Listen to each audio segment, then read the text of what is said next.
Okay. Oh, Okay, so welcome to the Gentleman Medium Paranormal Podcast, and today's special guest is Elaine Thorpe, who is a trance medium and spiritual artist. And welcome, Elaine. Thank you for coming. Thanks for having me on. No, you're welcome. I'm very pleased to have you here. For those that don't know, what is a trance medium? A trance medium is when you go into an altered state, like similar to, I would say, going into meditative states, or like I would say self-hypnosis. Okay. So the medium would relax, and then we have an energy that surrounds us. Everybody in the world has an energy. Everything's made up from energy that's within it and around it. And as we go into that state to tune into spirit coming close to us, then that widens, that energy widens and allows it to become expansive enough for that soul to step into it and manipulate it. And you've got to remember that that soul is also an energy without physical. So you've got the two energies coming together as one energy, and both of those expand further.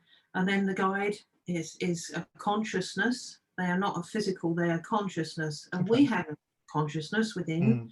So the consciousness expands within us and opens up and allows the guide to manipulate that with their consciousness. So if somebody is going to telepathically connect with you, it would impress on your thoughts. So they impress their consciousness thoughts as a thought onto our thought, which comes out as an energy in a human voice speaking. So they would obviously do something to our vocal cords on an energetic level to be able to bring what they want to say through, whether it changes your voice or whether it doesn't, you know. So that's like an explanation in my mind as to how trance works. There may be many other ways, but no, I think it's a great explanation. Actually, I think I think you explained that very well. Actually, that's one of the best ones I've heard. A lot of people, I think, there's a lot of misconception about trance, isn't there? You know. Yeah, because some people think, oh, it might be an altered ego and stuff like that. You have to be part of it because they're using your consciousness and your essence is involved in that. So they may pick up on some of the words that you use in your daily life. I'm not going to say they sit there and swear or anything like that, but they're going to use part of your essence from your mind. Your personality is involved in it. There's no way that you can be completely wiped out of it. Some mediums will go into a deep trance and they won't know anything that's been said, but they're still using that medium's consciousness. That's right. All saying, you know, so part of their wording may be from that human's consciousness, part of it from theirs. You've got to remember that the two are blending together as one. They're still two separate consciousnesses which are working together. So how do you find? I mean, I'm sure a lot of mediums. You know, I'm a medium myself, so I know I'm not a deep trance medium, but I do go into a light trance, and I'm aware when I do one-on-one readings with people, I do go into an altered state without a doubt, and I get lots, and I know when I've made a connection, so suddenly my mind is flooded with thoughts, impressions, pictures, very much like watching a movie. Is that how you experience it, or do you see something different? I do. I had from time to time seen a physical spirit standing next to me or sitting over in the room. I think twice I've actually had that where I've thought a person's been in the room or I've felt them next to me more physically. It doesn't happen every time. I get more of a picture of who they are and where they're standing in the room, like you would yourself. You get an impression in your mind of what they may have looked like, and that all happens like a little movie going along in my mind while I'm in the trance. And I might go to some nice places in my thoughts, you know. That's how it goes, and you feel like you're sort of sandwiched in the middle. Some people feel like they're outside of themselves, but I don't necessarily feel like that. I can hear what's going on. Well, consciously hear. You consciously hear. They use your hearing anyway, but I can hear. And there have been points where I've forgotten what they've said, or it just goes, doesn't it? Like a thought that you forget that's about. Right. It's gone. It's somehow wiped out. And when somebody reminds you, you either think, oh yes, or you might think, oh, didn't remember that at all. You know, things get wiped out of your mind while you're in that state of mind. Yeah, that's right. I know. I mean, trance. I know, obviously, because I'm a hypnotherapist. I worked in Harley Street for a long time. Obviously, hypnotizing people, you put them into a trance. From a hypnotherapy point of view, there's lots of misconceptions about trance. Like, people think they can't hear anything else, but when you're actually in a hypnotic trance, your actual senses are more heightened. You hear every single thing, and you know you are fully awake consciously, but your subconscious isn't. And I think that's very similar to some mediumship. I know some mediums, you know, they suddenly go into a deep trance and they hear nothing literally at all. But my experience through hypnotherapy and my own experience doing my mediumship, I'm fully aware of everything else. If the phone rings, I'll hear it. I can hear the birds outside and everything else. And I usually remember everything. The only thing I don't get sometimes, I don't get a very strong connection. I don't know why that is. Sometimes you do. I'm sure you know.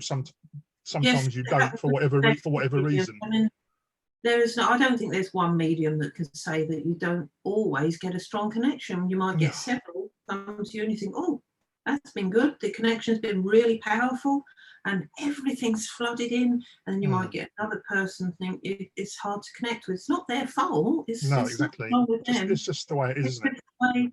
The way it is. Some souls are able to get through easier than others. And some souls may have to practice at it a bit more. They've got to come from the realms of spirit through all those realms. You've got to remember that.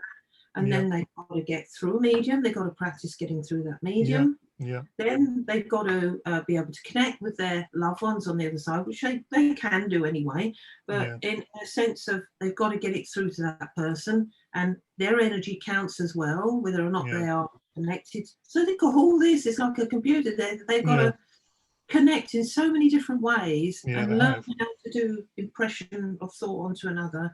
It can't be easy for them as much as it is for us. And it's right. Practice for them. Yeah, I also think, I mean, in my experience, I don't know about you, found this. I've been doing this now getting on 40 years now. You know, like you, I've done hundreds of readings of people. On occasion, I've had people come to me where I've literally got nothing from them. And I've sat there and I usually know within about 10 minutes, and I've said, look, I'm really sorry. But I think sometimes people aren't meant to have a reading because the time isn't right for them karmically. They need to work things out themselves sometimes. And I think sometimes people tend to rely upon spirit guidance too much and not try and live their own lives. You know, I've had clients in the past that will literally try and run their lives. And I say, well, no, you need to sort of make your own decisions because you've got free will. It's okay having a reading because people come for all different reasons, as you know. But I do think sometimes they're not meant to have a reading, and that's sometimes why you can't get much of a connection because the time is wrong for them, or they're not meant to have a reading with that medium, you know? Yeah, you're very sensible when you say that, because I sometimes think that, were they meant to have a reading at that time? You know, and it's not that you're a bad medium because you're not. It's just, you think, oh, I'm terrible, I've had a bad day, I'm going to give all this up. Why can't you connect with me, Spirit? You should be able to do this, do that. And you think of yourself as not good enough. So you see, it's not your fault. I mean, my guidance has explained to me that it doesn't always connect with every single person. No, I that's must right. said that it's not going to be great all every single time. The odd person will come out and you'll find it hard to connect. It's not your fault. It's not anyone's fault. It's just the way the energy. It's just the way it is. It's just the way it's like it's the blend of the energies, and I think the time is right. I was doing a bit of reading about you last night, and I read them. I think it was on your website that said you started doing trance in 2005 when you started with Kay Austin. Was that right, Kay Austin? That's right, Kay Austin. Yes. And so before then, were you actually a medium before you started doing trance, or did the trance come in the mediumship come? No, it sort of came about by itself, unexpectedly. And my father was a physical medium, so I'd always been around that since the age of 15 when I came up here to Kent. I was around that, so it was like the norm to me to be connected with my father and sit with him in a circle every now and again. And it was normal to me, but actually it's amazing as well. But when it came to me out of blue, I kind of questioned it.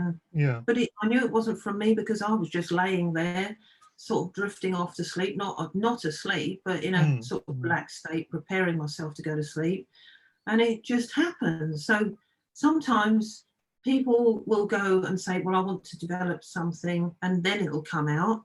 And then another time, a person will have an experience happen to them spiritually, and it's naturally happened to them without their awareness being attached to that. They've just been laying there, or perhaps relaxing somewhere. All of a sudden, spirits come forward, or they've had a huge experience out of the blue. And even if they're not believing in it, you know, there's been atheists come out and they say, well, I've seen an angel, had an experience, and I would like to, I'm curious about that now. I would like to see what comes next. And they go and develop it. So it happens in different ways. Some people become interested in the mediumship and intrigued by it, and I think, well, I would like to have a go at certain things and find out whether I'm good at this or that. Everybody's got something. Yeah, you know, right. We all have a gift. We all have it within us. We all have the ability. We've all got telepathy. We've all got experiences that we have. I don't think you could say there's one person, but others don't believe. They might think it's just a dream, or you know, just my mind. That's them, but other people become further aware and interested and want to go further with it.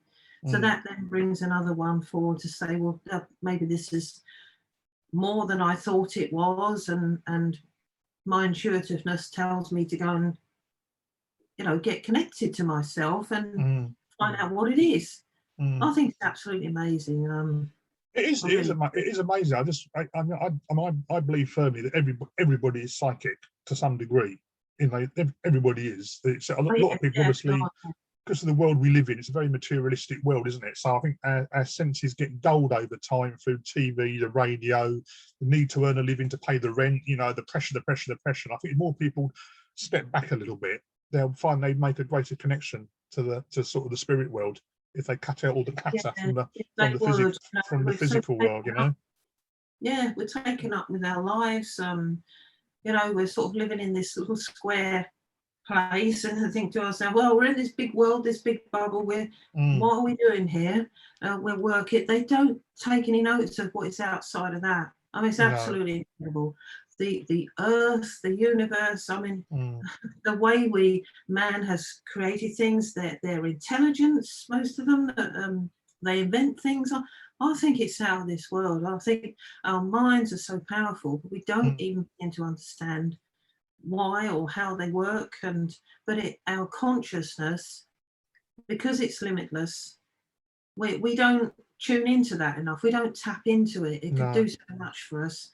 And what's out there, you know, man's becoming inquisitive and wanting to connect to the universe, and so inquisitive about what is out there. Most of them are sort of scientists that send rockets and things out there and want to see it. That's still cool to me, because in a way it's like, wow, there's us, but what's beyond us, and they want to explore it. So exactly what is I mean, I think there's so many realms, you know, there's so many realms of existence. I don't think we can even comprehend it, to be honest with you. I think it's so you know, it's so amazing that I just don't think if it was sort of in front of us, we just wouldn't believe it.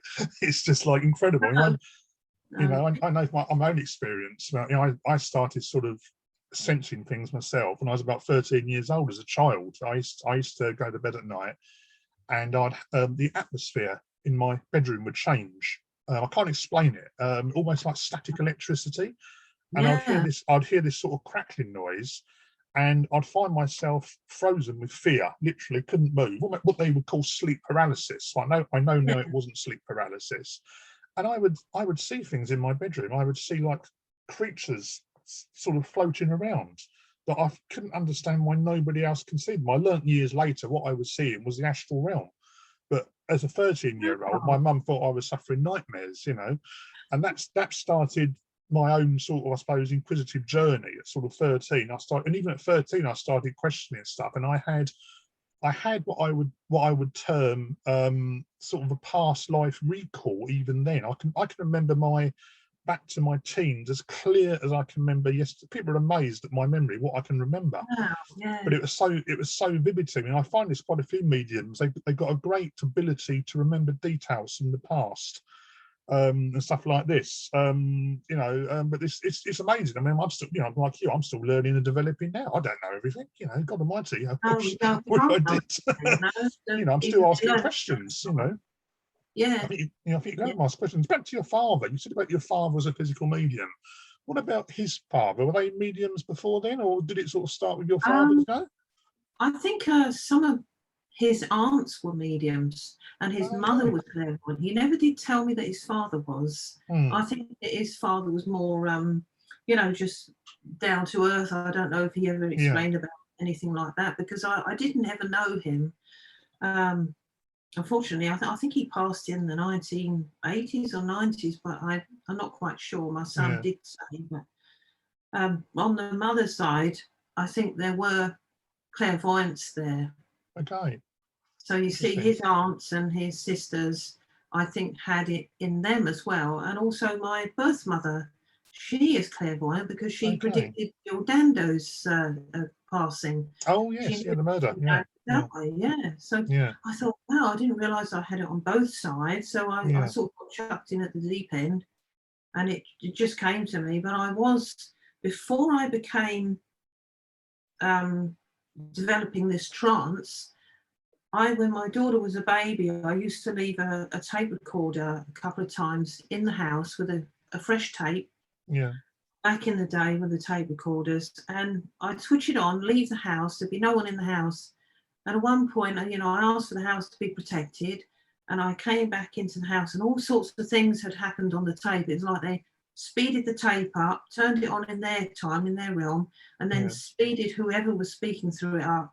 And then this huge breath at the end of it, then silence. Oh wow. Then the second time I thought, well, I'll turn the tape over.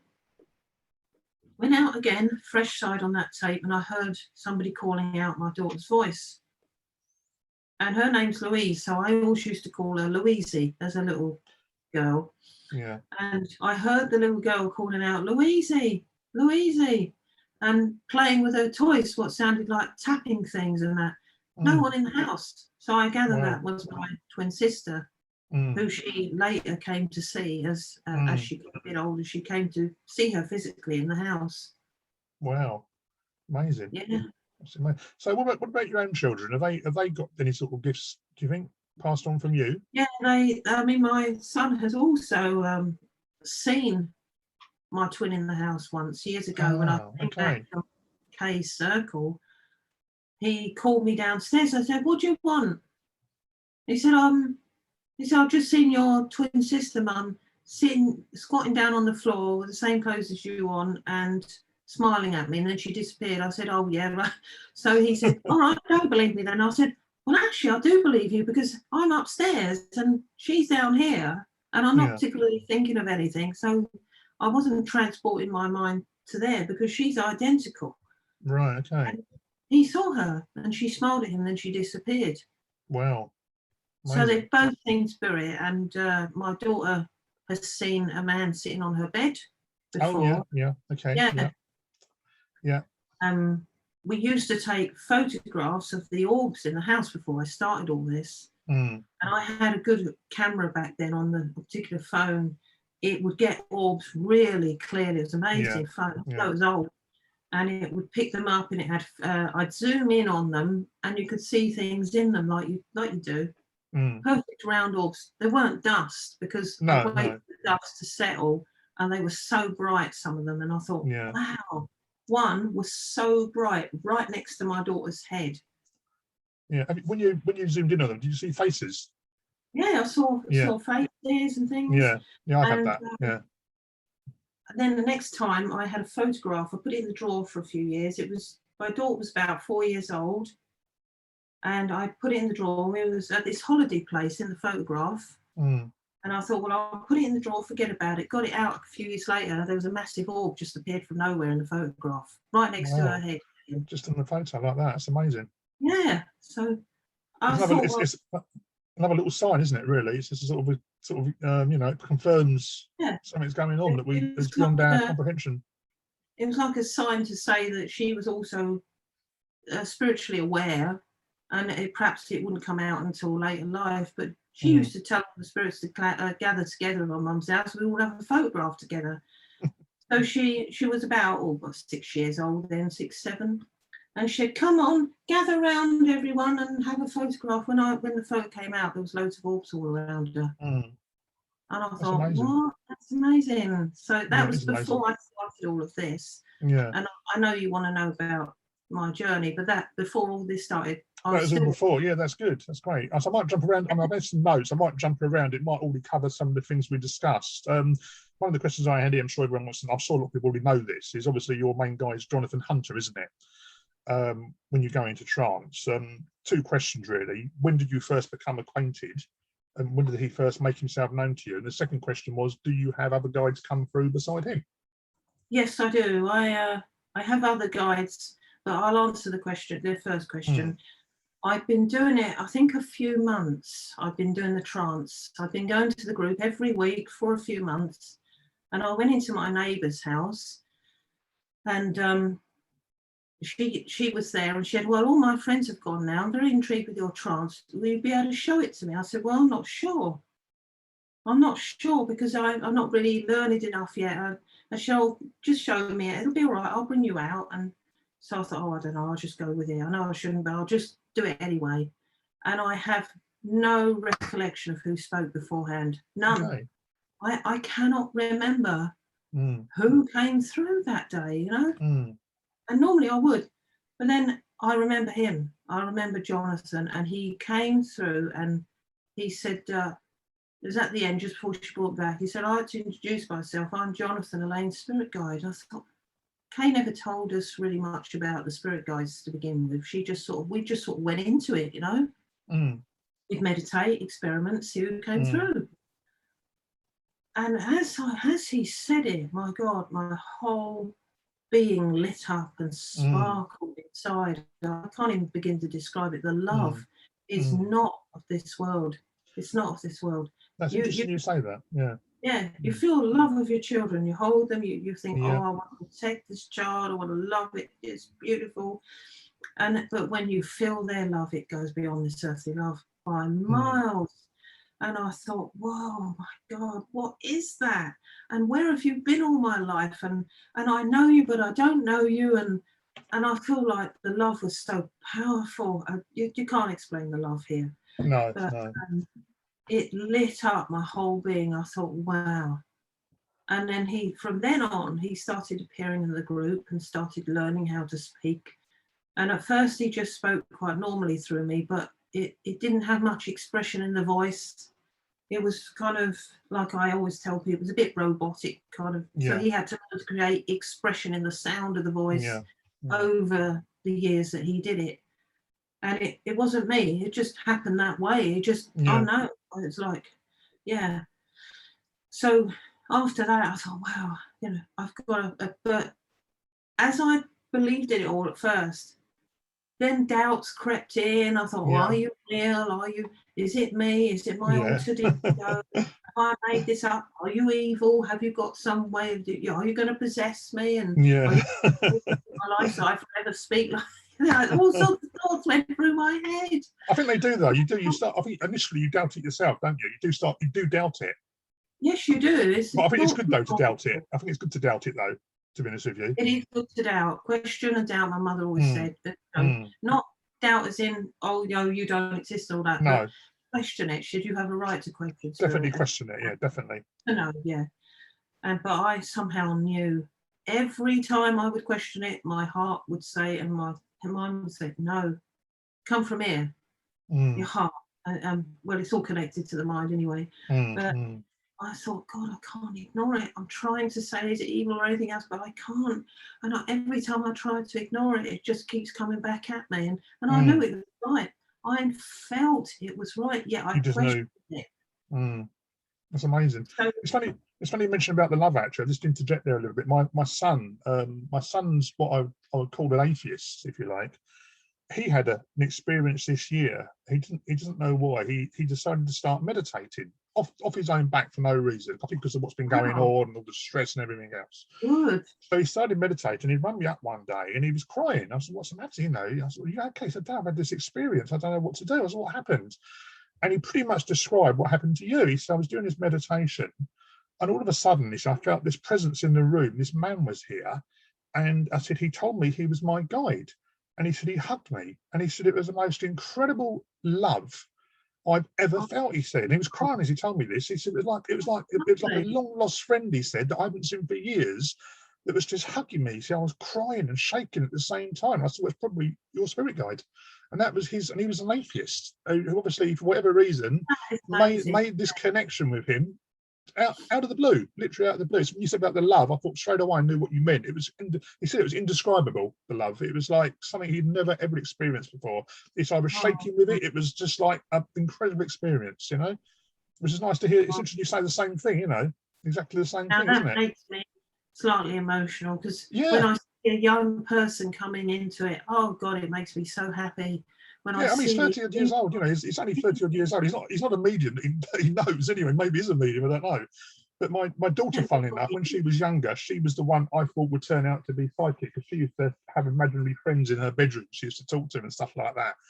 And I think whereas she's gone more materialistic, my son's gone from sort of the atheist side to more towards the spiritual side now. I'm even down to what's going on in the world. We won't go into that now, but what's going on in the world and everything else. And that's when he started doing the meditation and stuff. But you know, he does healing as well. He started doing healing as well.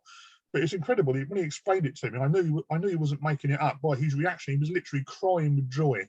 Was the best way I could describe it. And he said, "We should do it again. You know, keep it up." You know. Made you so happy. I bet that made you so happy to know. It did. I was over the moon. Absolutely. As soon as you said it, I was absolutely over the moon. I had to tell you that.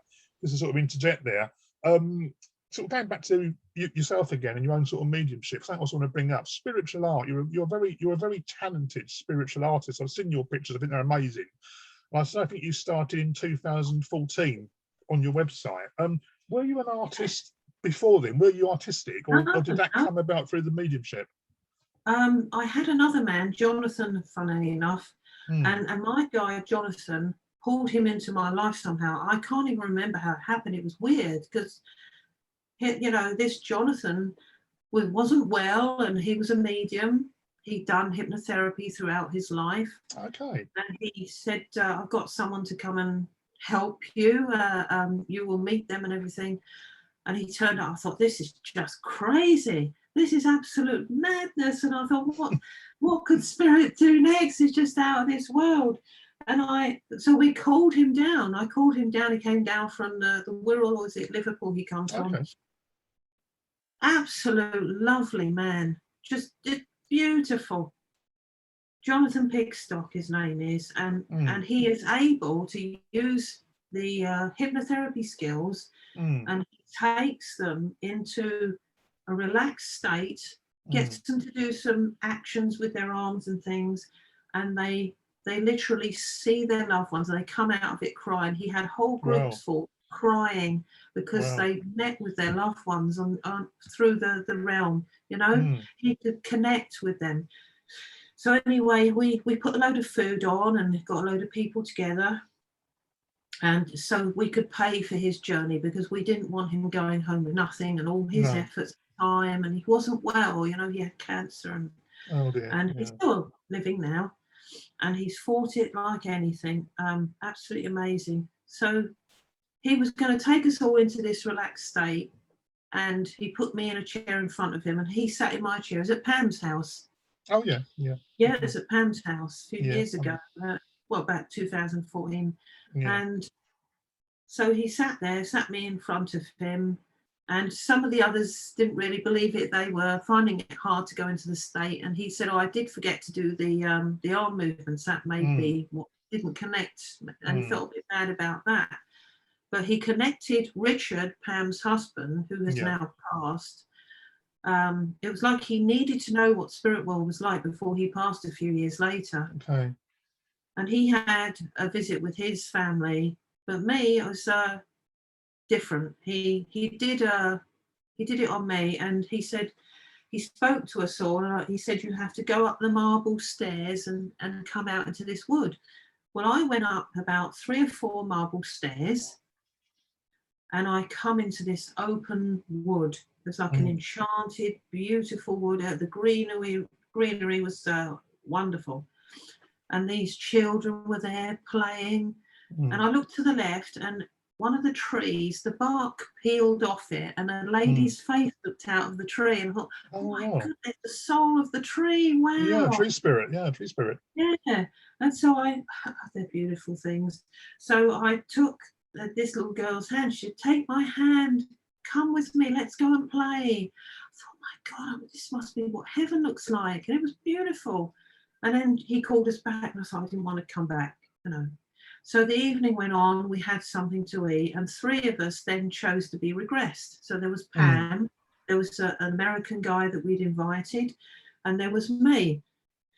So he regressed the first one, the American guy, and he'd been a World War I or the Boer War or something like that. He'd been a pilot. He described it in such detail. You couldn't possibly lie or make that up, Yeah. Then he went to Pam, and she had been a little boy that had been blind in her previous life and that, and she explained that. Then he came to me, and I didn't feel much of it. I just felt like I could see a little boy being badly treated by a man, the hips and stuff, and cowering down like this. So I didn't know if it was symbolic or to my life or what. But when I came out of it, that was that, the evening ended. We took Jonathan back to his hotel, and lovely man. But as we were sitting there eating our food, he glanced across at me, and he looked straight into my eyes, and I looked into his, and I saw Jonathan looking back at me through his eyes. Oh, wow. I thought, oh my God, you have brought this man here for a purpose, haven't you? Yeah. That's beautiful. And what a lovely soul that man is. I thank him so much from the bottom of my heart. Coming here ill, I saw him a couple of times after that as well. He's absolutely amazing. Sounds it. And yes, he is. I'll always be thankful to him. Yeah. And so he's a dear friend to me. So after that, I can't remember if it's a few weeks later or what, but I'm just putting my washing away in the bedroom, as you do. Like you do. And out of nowhere, they said into my mind, you're going to be doing spirit art. Wow. Oh, where did that come from? I thought. I said, all right. I said out loud, oh, how did you fathom that out then? Because I'm absolutely useless at art. Right, okay. Draw a sausage, And, I did mountains at school. That was the only good art that I ever did. And they said, well, we'll help you. We need you to get the things together so you can start. So I did. I thought, well, what do I get? Pens, pencils, what? So I went out and I thought, well, I don't know. I feel attracted to pastels. It was like chalk. And I thought, well, if I use that, it's going to wear off. So the man advised me to use hairspray to dry the pastels. So stay on. And started off with that. And my partner, Frank, was ever so good. He encouraged me. He said, take them to the fair. The psychic fairs. Yeah. I said, I can't take them. People who think they're rubbish.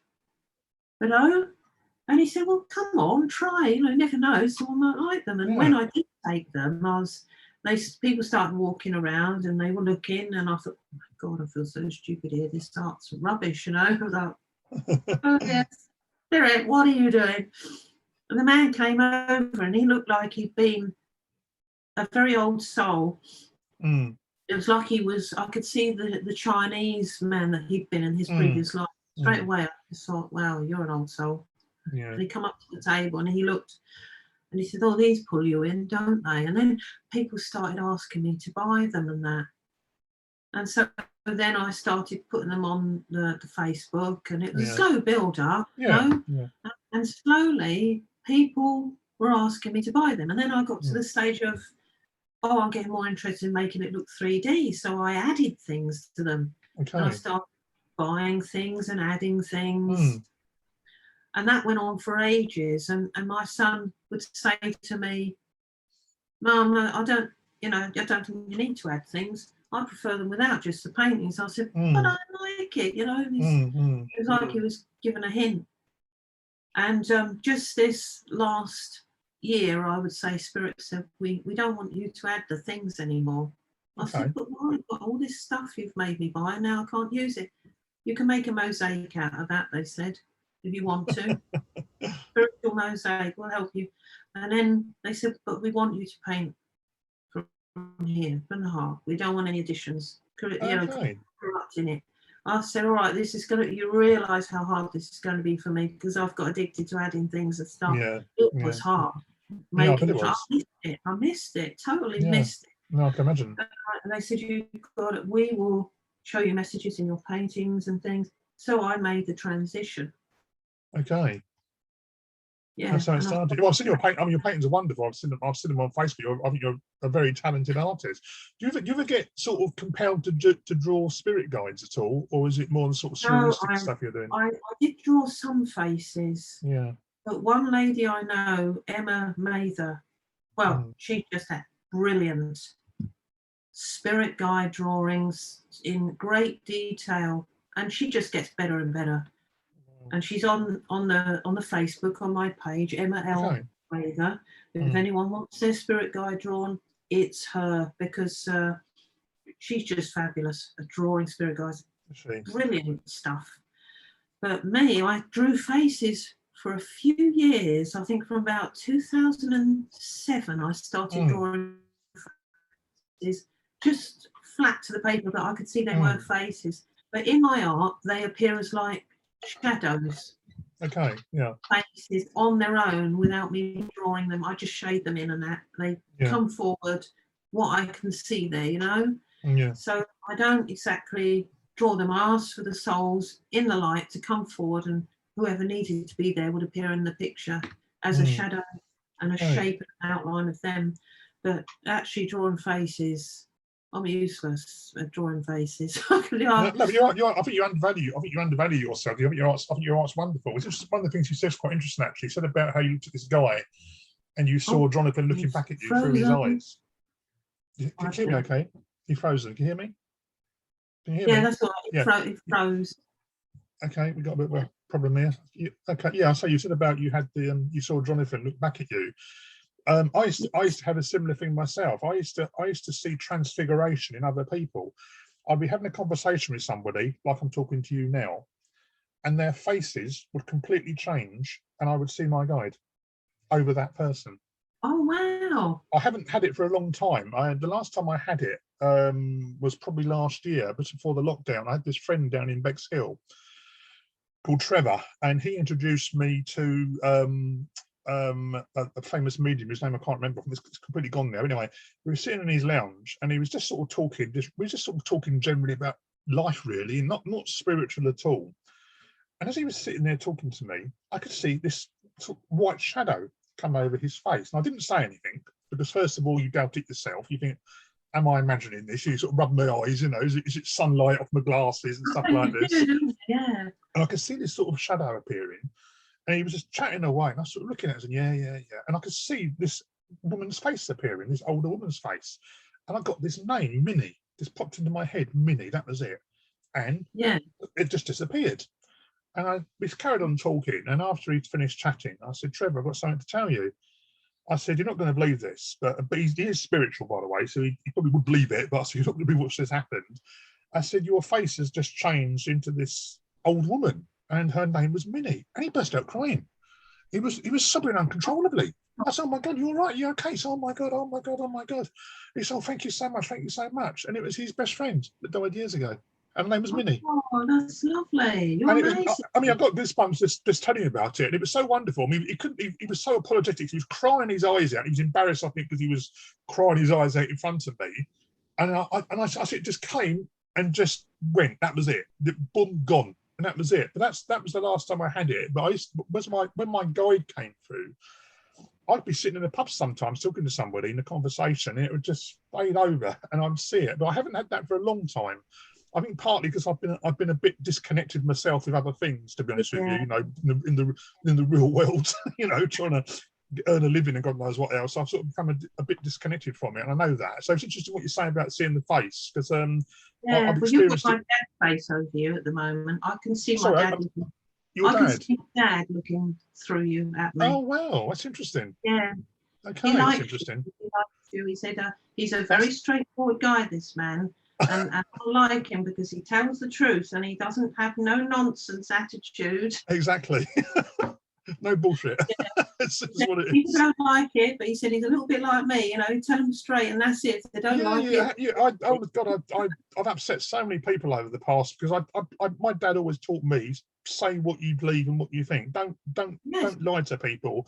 And I'm honest with people. I'm brutally honest. They don't sometimes like the truth, but it's the truth, regardless. I've always tried to be like that, even in my spiritual side. You know, I'm sure, like yourself, over the years, you know, you've gone down various paths and you've seen various things, and you've seen a few dubious things over the years. And you thought, oh no, please. And I said it, you know, but that's the best way, you know. So that's nice to know. Thank you for that. It's really nice to know, actually. Your dad's there. Well, let's ask you actually. It goes to my friend Alan as well. Sorry?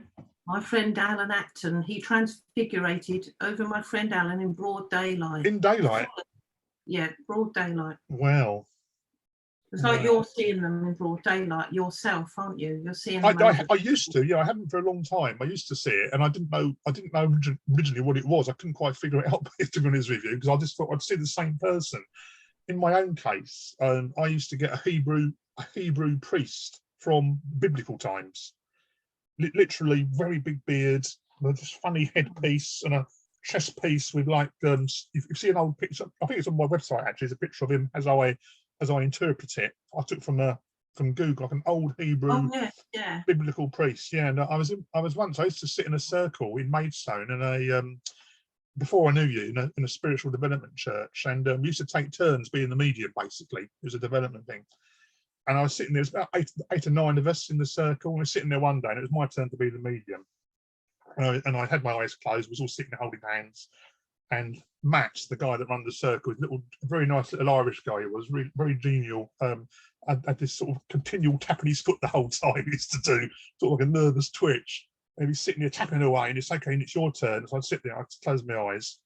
And all of a sudden, the atmosphere in the room started. I felt the atmosphere in the room started to change, and I got hotter and hotter and hotter, literally like someone had got a candle. And I said, can anybody feel that heat? And they said, yeah, it's getting really, really hot in here. There's an energy coming in. And this energy come in the room that was so powerful, everybody in the circle could feel it. It wasn't just me. They all said, oh my God, it's so hot, it's so hot.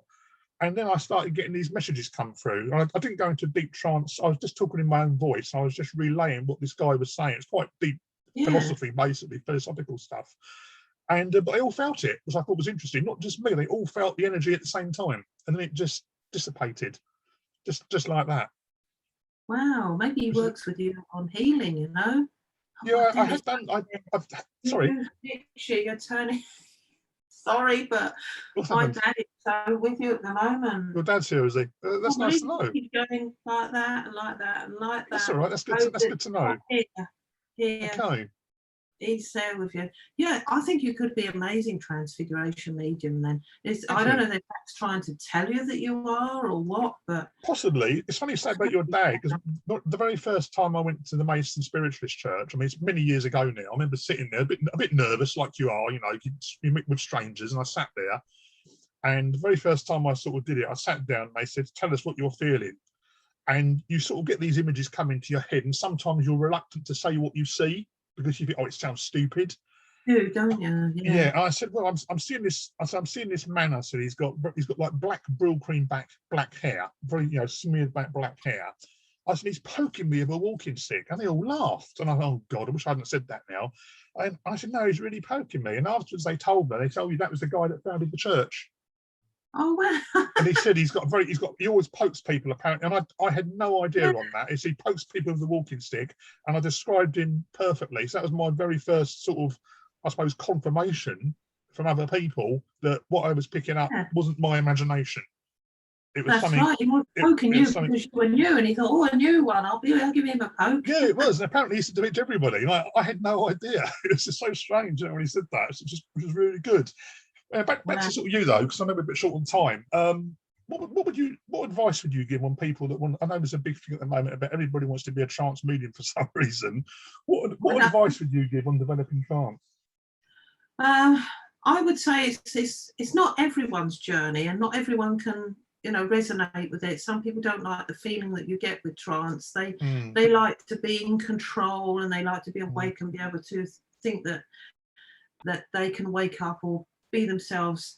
But the people that do go into trance, I would say just relax and trust it as much as you can and go with it. But you don't have to have rigor mortis to be in trance. Some people say, oh, you've got to be absolutely still, you can't scratch your head, or you can't move yourself, or you can't wave your arms about. No, that's not true. That's not true. Yeah. It's not true, because the body still has to function. You're still you, they're still them. And it's impossible. Some mediums do sit quite still, and they feel like they're so deeply relaxed that they're not moving, or they cannot feel their hands. And sometimes you will get those sensations. The deeper you relax, the less you do move, because the less requirement comes to move. But depending on what state of trance you're in, then if you're more aware, then you will feel your body more, and you will be in that state, but you'll be moving your hands, or you might turn your head a bit, and you might feel spirit turn your head. They might rub your legs, because they have done with me with trance. I don't know if that's a subconscious natural movement that we do in that state. I don't know. But having said that, you've got to go with the trust. You've got to trust, because that is the only way that the connection can be made, really, in such a clear flowing way. The more you let go, the better it's going to be with your trance. The more it's going to go, or whatever you're doing, whatever mediumship you're doing, you've got to go with it, because otherwise, the minute you hold back, they're finding it more difficult to either bring the message through or to blend with your energy. You know, you've got like a little wall goes up, and they think, well, I've got to work my way through that, can't get through. Trust it and lay back and go with it. That's the only way with trance, is to trust, because they're relying on you. And have no fear as well. I think fear is a big inhibitor for some people as well, I think. Fear of letting go, or fear of not knowing what's going to happen sometime. I know, you know, when I've sort of sat with people in the past, happen, and they think, oh, I'm frightened, what if I can't wake up, and all this. Exactly. Still alive. It's going to come back no matter what. I have fear of out-of-body experiences. I'd rather not feel myself get out of my body. I'd rather find myself somewhere else, which I have done in trance before.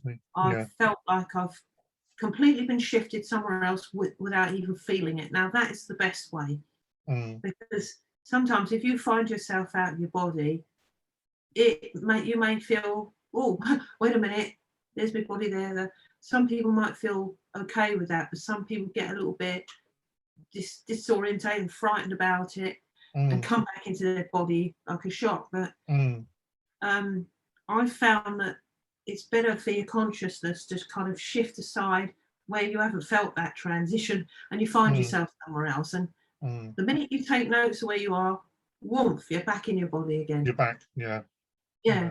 If you just let go and let it carry on, like as if you're watching a movie, then it stays there, and you experience the most wonderful things. Just trust. I mean, that's the best way. That's what I'd recommend as me. I tend to agree with you. I think it is this trusting. I think it's also learning to, like say, it's learning to let go. I know myself, you know, over the years that I've struggled sometimes letting go. I know that I have sometimes, because my rational brain has kicked in and started asking questions. You know, like, you know, and I've tried to block it out and say, stop asking this. Just trust it and let it go. And I found myself, like you say, the more I've just said, okay, whatever, there, just use me for whatever you want, and it's then flowed better when I've just let everything go. And you have to do that. One of the things I was going to ask you, obviously, a couple of years ago, you had a physical circle that I used to sit in. You know, about a year while I was there. A few years ago, actually, now, wasn't it? It must be 5 years ago. Was it? Something I can't remember. Does that still go? Are you still trying to develop physical mediumship? Has it started developing at all? Or since the lockdown thing, it hasn't come back together. It was going well where we didn't bother about physical, you know, because as you know, Pam put that light on. And you said, oh, that shouldn't be happening really, because if that goes in their eyes, you're going to shock them back. And I hadn't gone out body enough, really, out of my consciousness for that But I mean, there have been a few times where someone's just coughed or dropped a bottle or something, and I've absolutely screamed, but just subconsciously, really, not. Yeah, it's just that reaction, isn't it? Yeah. Yeah, reaction like it's 10,000 noises. But other than that, I've been fine there. But I've not studied for physical anymore because it's so scrutinised anyway. Yeah, exactly. If they mean me to work in another way, I'm just going to go the way they want me to go. Yeah, but that was my next question, actually. Yeah, that was my next question was, if you don't mind interrupting, my next question was, where do you see your mediumship going from here? Do you think it's going to go more into trance, or? Yeah, I'm just going to follow them, because Jonathan keeps saying that eventually my consciousness will move aside and he'll be able to come and I'll be able to see him and me sitting here speaking. But I just take it with a pinch of salt at the moment. No disrespect to my guide, obviously. No. I just take it that way. He said, obviously, depending on how far I would need to take her, there might be times that I won't do that, you know. Then I can say more to you people, he said. But yeah, I know my dad's involved in it, because he's around so much this morning. He used to go out of his consciousness like that. Did he? Wow. Music on, bit of Enya, he'd be gone, and he'd be out. That was it. He was off. Himself, and I thought, well, if he could do that, it can't be that bad, surely. But and he did it reluctantly and just got out of his body and looked at himself. But some people can do that. Yeah. I have moved aside, but you know, hopefully in the future he might do if he needs to. Yeah. I'm happy as I am. You know. So if people want to find out more about you, have you got a website at all? And what's the website address? Yeah. It's ElaineThorpe.com, all in lowercase letters. Yeah. That's my website. My son and his partner, they run it, because I don't get the time and I'm useless at technology. Yeah. So they take on any appointments that I might get with people booking readings. I must admit, it's got really busy, because I think more people are waking up, you know. Yeah, exactly. They're curious about these things, and that's wonderful that they are young people. I have met people, honestly, with such amazing gifts, like yourself. They're incredible. Thank you. Thank you very much. I feel humbled. Well, they don't see it. They don't see it. They don't use it. And I think, why are you not doing this? Humanity needs it, really. I know. It's a shame. I've seen, like you, over the years. I'm 62 years old. You know, I've been around a bit. I've seen lots of mediums. I'm 62. You're 62? Yeah. Well, I'm this year. Yeah, I'm 62 this year. That's right. My partner's 62, and I must admit, you do not look 62. Oh, I think that. I thought you were in your sort of mid to late 50s, but not 60. No, I'm 62. Yeah, I feel old. I mean, everything's sort of old and saggy and aching. And well, you don't. Your skin is very good. You know, you're not wrinkled. It's all the wine I drink, is what it is. Young, doesn't it? Spirituality. I think it. I think it does. I do feel like I have an inner fire burning inside me. Yeah. Literally, like an inner spiritual fire. You know, I get days sometimes if I do a lot of spiritual works, and some of the work I've done over the past, I've done a lot of stuff with the darker side, not going dark, but fighting darker stuff, darker energy. I've done earth healing and stuff like this. You know, clearing sites and exorcisms of sorts. So that tends to drain me sometimes. I know that, and then I take a little break, and my energy sort of field will build up again. You know, which is what I do when I sort of do it. Because I think all mediums, you know, they go sort of a bit like this sometimes. You have good highs and lows. You know, we're human the same as everybody else. Yeah. We're not superhuman. We're just human, the same as everybody. Yeah. I think most people don't realise that. I think they sometimes they place mediums on pedestals, and they shouldn't. I mean, all the mediums I've met, you know, in the hand on heart, you're the most humblest medium I've ever met. You know, you're egoless, you're very humble. You've got a real nice light that shines from you, which is wonderful. I think, you know, maybe that's why you get such a great connection with spirit when you do it. You know, I'm not good at mixing with people, because I pick up on their energy so much, and they frazzle me something chronic sometimes. When I sit in a crowded place, I think, oh my God, the energy's here. And to come on here and do all this publicly as I have has been very, very hard, because I suffer with anxiety, and I've done for years. It's been a battle for me. But I can imagine. to do this. I have to, I've got to get over these things and get on with it. Yeah. I think sometimes you're made to. I think sometimes spirit push you in a direction. Well, he pushed me. Yeah. Yeah, but they do. I think they do.